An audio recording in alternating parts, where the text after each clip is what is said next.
धर्मदास जी ने प्रार्थना की कि हे परमात्मा, मुझे वह वचन बताओ जिससे जीव फिर से जन्म मरण के चक्कर में ना आए।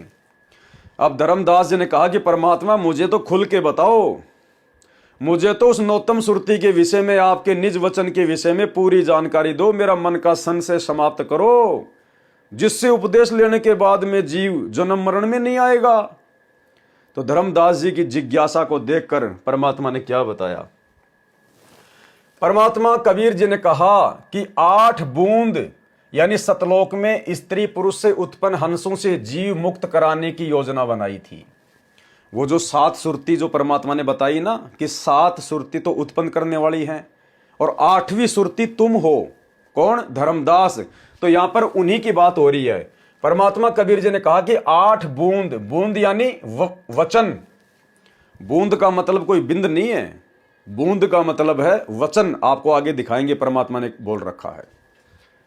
8 बूंद यानी सतलोक में स्त्री पुरुष से उत्पन्न हंसों से जीव मुक्त कराने की योजना बनाई थी। तो सतलोक में स्त्री और पुरुष से जो हंस उत्पन्न होते हैं भाई, वो कोई रज और बीरज से तो होते नहीं है, बिंद प्रक्रिया से तो होते नहीं है। तो यहां पर जो बूंद का मतलब है, ये कोई वीर्य से मतलब नहीं है, ये कोई बिंद से मतलब नहीं है। बूंद का मतलब वचन, क्योंकि सतलोक में जो स्त्री और पुरुष हैं उनके वचन से ही संतान उत्पत्ति होती है। वहां पर यह मैथुन क्रिया नहीं है। सतलोक में मैथुन क्रिया से संतान उत्पन्न नहीं होती है, वहां पर शब्द से, वचन से संतान उत्पन्न होती है। परमात्मा कबीर जी ने कहा कि 8 बूंद यानी सतलोक में स्त्री पुरुष से उत्पन्न हंसों से जीव मुक्त कराने की योजना बनाई थी। यानी मैंने ऐसी 8 आत्माओं को सतलोक में तैयार किया था, ये सोचकर कि ये 8 आत्माएं मेरा काम करेंगी, इनको मैं नीचे भेजूंगा और ये जीवों को ज्ञान समझाएंगी और काल के जाल से मुक्त करवाएंगी। परंतु 8 की 8 बूंद, 8 की 8 आत्मा धर्मदास सहित काल के जाल में फंस के रह गई, जन्म मरण के चक्कर में फंस कर रह गई। यानी भाई और बहनों, परमात्मा हर प्रकार से हमारा भ्रम निवारण करना चाहते हैं, कहीं कोई संशय ना रह जाए। यानी परमेश्वर ने यहां पर इन 8 बूंदों का जिक्र करके यह साबित करना चाहा है कि जीव कभी भी जीव को मुक्त नहीं करवा सकता, बूंद कभी भी बूंद को मुक्त नहीं करवा सकती, आत्मा कभी भी आत्मा को काल के जाल से मुक्त नहीं करवा सकती। 8 की 8 जो सुरती हैं, जो आत्मा हैं, वो काल के जाल में फंस के रह गई। इसलिए परमेश्वर को फिर 9वीं सुरती के रूप में, 9वीं आत्मा के रूप में यहां पर एक मनुष्य की भांति आना पड़ा, जीव आत्माओं को काल के जाल से निकलवाने के लिए। परमात्मा कबीर जी ने कहा कि 8 बूंद यानी सतलोक में स्त्री पुरुष से उत्पन्न हंसों से जीव मुक्त कराने की योजना बनाई थी। तुम 8वीं बूंद हो। कौन? धर्मदास जी। किसको कह रहे हैं परमात्मा, किसको समझा रहे हैं? धर्मदास जी को। तो धर्मदास जी को यहां पर कौन सी बूंद बताया है, कौन सी आत्मा बताया है? 8वीं आत्मा। धर्मदास, तुम 8वीं बूंद हो, परंतु सबको काल ने भ्रमित कर दिया। क्या कह रहे हैं परमात्मा के? धर्मदास, सबको भ्रमित कर दिया काल ने। तू 8वीं बूंद है धर्मदास, तेरे से पहले 7 बूंद में और भेज चुका हूं। तुम सबको काल ने भ्रमित कर दिया, अब क्या होगा? और देखो, ये कंसेप्ट भी बिल्कुल क्लियर हो जाएगा कि धर्मदास का भी पूर्ण मोक्ष नहीं हुआ। धर्मदास भी अभी तक जन्म मरण में है। अब वर्तमान में परमात्मा ने या तो उसको जन्म दे दिया होगा या फिर जन्म देगा। तुम 8वीं बूंद हो, परंतु सबको काल ने भ्रमित कर दिया। अब 9वीं बूंद यानी 9वीं सुरती से। कौन सी 9वीं सुरती से? स्वयं कबीर परमात्मा, सतगुरु रामपाल जी। अब 9वीं बूंद यानी 9वीं सुरती से तुम सहित, तुम कौन? धर्मदास, तुम सहित 8 की मुक्ति कराई जाएगी। तुम सहित उन 8 आत्माओं की मुक्ति करवाई जाएगी जो 8वीं आत्मा धर्मदास जी है। यानी धर्मदास जी भी जन्म मरण में, और धर्मदास सहित उन सभी आत्माओं की मुक्ति कौन करेगा? 9वीं सुरती। 9वीं सुरती कौन है? सतगुरु रामपाल जी। क्योंकि वर्तमान में इन्हीं से उपदेश प्राप्त करने के बाद यदि आजीवन मर्यादा में रहेंगे तो काल चोर हमें रोक नहीं पाएगा। तो धर्मदास जी भी जन्म मरण में। कुछ दिनों पहले आपको हिसार जेल से आए हुए गुरुदेव के ऑडियो से सुनाया था कि पंडित रामानंद जी भी जन्म मरण में। बच्चों, आप इस प्रोसेस से गुजर चुके हो। रामानंद जी को पटड़ी पे लाकर छोड़ दिया था, एक जन्म होगा और सारनाथ होता हुआ रहा है, अब वो बच्चा यहाँ आएगा। और सारनाथ होता हुआ रहा है, अब वो बच्चा यहाँ आएगा। और सारनाथ होता हुआ रहा है, अब वो बच्चा यहाँ आएगा। मुक्ति की मिलेगी। अब इसने तुम मानो ना मानो, इस प्रोसेस से गुजार चुका मालिक आपको। आप तो प्योर बना के छोड़ दिए, सीधे सतलोक जाओगे। कुर्बान हो जाओ ये झंझट जो आज तुम चपटे बैठे हो, जिससे संपत्ति और संतान का। ये तक कुत्ते बन के वहां में चपकोगे, गधे बन के वहां चपकोगे। अब जिसका चपकना इसका चपको, ये परिवार भी आपका सुरक्षित रहेगा। इनको पालो पोसो, माल की राह बता दो, आपको बहुत पुण्य होगा।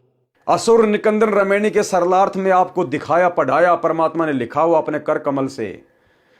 दादू, नानक, सुल्तान अधम, रामानंद, मीराबाई, कमाली, सभी जन्म मरण में, सभी आत्माओं को परमात्मा वर्तमान में जन्म देगा। तुम 8वीं बूंद हो, परंतु सबको काल ने भ्रमित कर दिया। अब 9वीं बूंद यानी नौतम सुरति से तुम सहित 8 की मुक्ति कराई जाएगी। और भाइयों और बहनों, परमेश्वर ने जितनी भी अच्छी अच्छी आत्माओं के उदाहरण दिए हैं आप और हमें भक्ति मार्ग को समझाने के लिए, चाहे अर्जुन सर्जुन हो, चाहे मीराबाई जी हो, चाहे पंडित रामानंद जी हो, चाहे सर्वानंद जी हो, चाहे नीरू नीमा हो, चाहे धर्मदास जी हो, अब्राहिम सुल्तान हो, नानक जी हो, भाइयों और बहनों, ये तमाम आत्माएं आप और हम ही हैं। ये तमाम आत्माएं आप और हम ही हैं। इसीलिए परमात्मा बार बार आप और हमारे विषय में कहते हैं कि पुण्यात्माओं, तुम कितनी विशेष हो, तुम्हारे पुण्य कितने जबरदस्त हैं, मैं अपने शब्दों में तुम्हारी महिमा भी नहीं कर सकता। यहाँ के ब्रह्मा विष्णु महेश भी अध्यात्म के मामले में, पुण्यों के मामले में तुम आत्माओं के पाशिंग भी नहीं हैं। तो भाइयों और बहनों, आज से पहले सतयुग से लेकर और कलयुग की प्रथम पीढ़ी तक जितनी भी आत्मा हुई है भाइयों और बहनों, वो आप और हम ही हैं। क्योंकि आप और हमें आज परमात्मा ने मोक्ष की फाइनल स्टेज पर लाकर खड़ा कर दिया।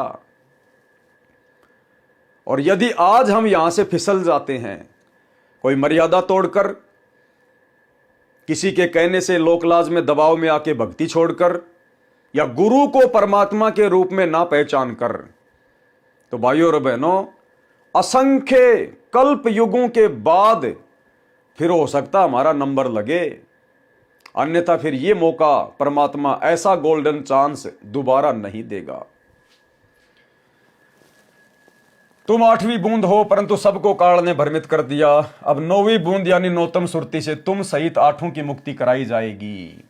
यानी अब सतगुरु रामपाल जी करेंगे सबकी मुक्ति।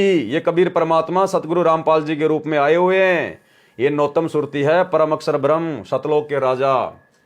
नौतम सुरति बूंद प्रकाशा, क्या कह रहे परमात्मा?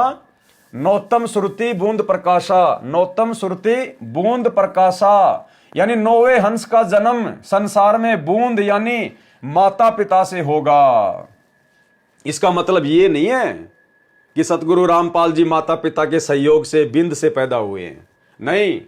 यहां पर जो ये बूंद शब्द है, बूंद, नौतम सुरति बूंद प्रकाशा, यानी 9वें हंस का जन्म संसार में बूंद यानी माता पिता से होगा। तो ये जो बूंद शब्द है ना, देखो परमात्मा ने यहां पर इसका अनुवाद कर रखा है। बूंद यानी वचन, बूंद यानी बिंद से उत्पन्न होना नहीं होता, माता पिता के द्वारा शारीरिक संबंध बनाने से उत्पन्न होना नहीं होता। क्योंकि यहां पर परमेश्वर के विषय में बात चल रही है, नौतम सुरति की बात चल रही है, जो स्वयं कबीर भगवान है। यहां पर किसी जीव या किसी आत्मा की बात नहीं चल रही। तो यहां पर जो बूंद शब्द है उसका मतलब है वचन, शब्द से उत्पन्न होगी, वचन से उत्पन्न होगी। और कबीर परमात्मा खुद ही शब्द है, खुद ही वचन है। वो जब चाहे जैसी लीला कर सकते हैं।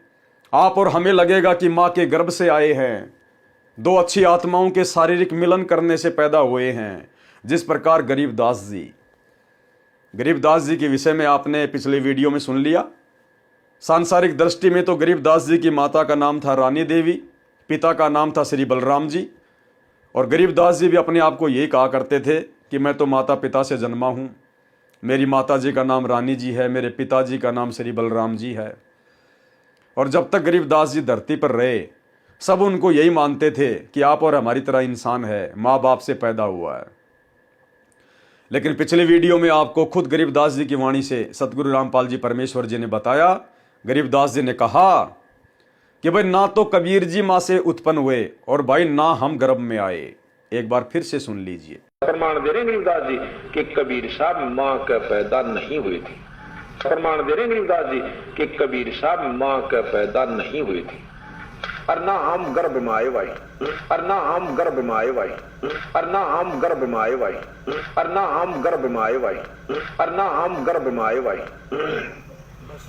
शब्द स्वरूपी रूप हम। तो भाई और बहनों, जब Garibdas ji same to same वही लीला करके चले गए जो लीला सेम टू सेम वर्तमान में सतगुरु रामपाल जी कर रहे हैं, वही हरियाणा, वही जाट परिवार, वही किसान परिवार, उसी प्रकार से सांसारिक दृष्टि से माता पिता से जन्म लेने की लीला, शादी करना, उसी प्रकार से अपने वचन से बच्चे पैदा करना। दुनिया को लगा कि ये तो हमारे जैसा इंसान है, जीव है, और परमेश्वर वाला काम करके 350 साल पहले ही चले गए। तो गरीबदास जी के जीवन से आज हमें सतगुरु रामपाल जी की लीला समझ में आएगी कि ये परमेश्वर अपने आप को छुपा के सर्वलीला गरीबदास जी वाली ही कर रहे हैं। यानी 9वें हंस का जन्म संसार में बूंद यानी माता पिता से होगा।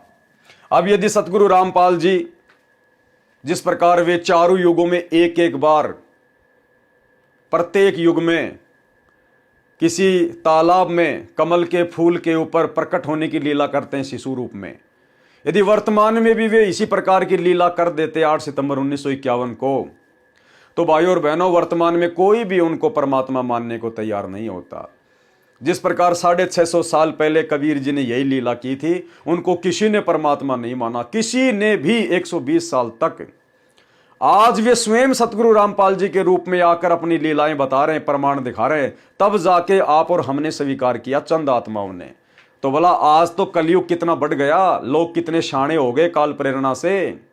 लोगों ने कोई भूत मान लेते, कोई प्रेत मान लेते, कोई जादू जंत्र करने वाला, कोई सेवड़ा, कोई तांत्रिक मान लेते संत रामपाल जी को, लेकिन परमात्मा के रूप में स्वीकार नहीं करते। इसलिए परमेश्वर ने वर्तमान में उसी प्रकार से लीला की है, और परमेश्वर अब ज्ञान आधार से अपनी पहचान करवाएंगे और करवा भी रहे हैं। और बहुत सारी आत्माएं जो साथ संगति से जुड़ी हुई हैं, उनको परमेश्वर की लीला के पीछे का गुप्त रहस्य समझ में भी आ चुका है। यानी 9वें हंस का जन्म संसार में बूंद यानी माता पिता से होगा। उस एक बूंद से तेरे 42 बूंद वाले हंस पार कर दिए। धर्मदास जी को परमात्मा कह रहे हैं कि तेरे जो 42 जो वंश है ना, उनको भी मैंने पार कर दिया, यानी आशीर्वाद दे दिया है, ऐसा होगा यदि वे सतगुरु रामपाल जी से उपदेश लेकर आजीवन मर्यादा में रहेंगे, तो अन्यथा पार नहीं होंगे। वंश 42 बूंद तुम्हारा, 100 में 1 बूंद वचन से तारा। क्या कह रहे हैं कबीर परमात्मा? वंश 42 बूंद तुम्हारा, कि धर्मदास तेरे जो 42 जो पीढ़ी वाले हैं ना, उनको मैं अपनी 1 बूंद से पार करूंगा, यानी अपने वचन से पार करूंगा। क्योंकि परमात्मा का शरीर वचन है, शब्द है। परमात्मा का शरीर कोई अस्थि पंजर नहीं है, उनका खुद का शब्द ही शरीर है, शरीर ही उनका शब्द है। हम हैं शब्द, शब्द हम माही, हमसे भिन्न और कछु नाही। यानी शब्द कहते शक्ति को, जिस शब्द से परमात्मा कुछ भी कर सकते हैं, कैसा भी रूप धारण कर सकते हैं, कितने भी रूप धारण कर सकते हैं, कहीं भी अंतर ध्यान हो सकते हैं, कहीं भी वो प्रकट हो सकते हैं। जैसे 650 साल पहले 7 बार धर्मदास जी की आंखों के आगे से अंतर ध्यान हुए, उसको कहते हैं शब्द रूप यानी शक्ति। तो ये जो बूंद शब्द है, ये माता पिता के सहयोग से जन्म लेकर आना, ये ना समझ लेना कोई कि भाई संत रामपाल जी तो श्री नंदराम जी और श्री इंद्रोमाई के कोख से जन्म लेके आए। नहीं, या परमात्मा ने इसका खुलासा भी कर दिया, 100 में एक बूंद यानी वचन से तारा।